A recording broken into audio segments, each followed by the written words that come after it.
that can we make buildings more intelligent?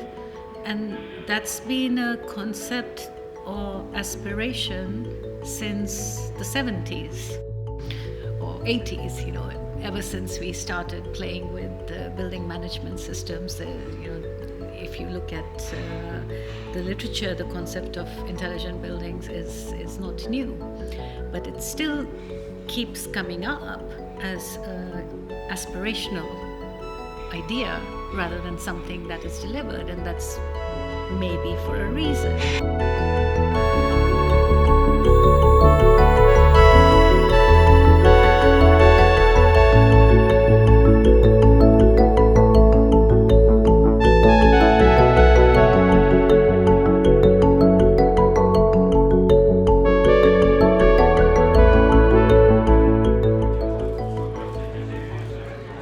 I think if you really want to make an impact on climate change, on saving CO2, things really need to happen at scale.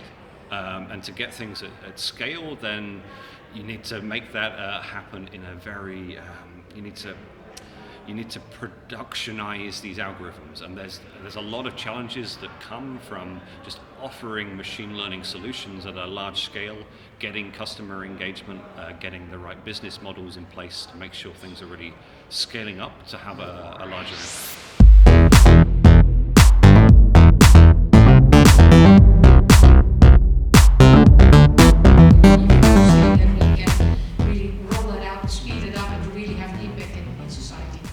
We learn from practice, and also we don't need to forget that we make this for people living in houses, working in buildings.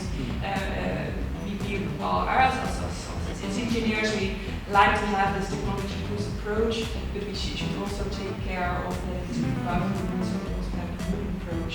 What do humans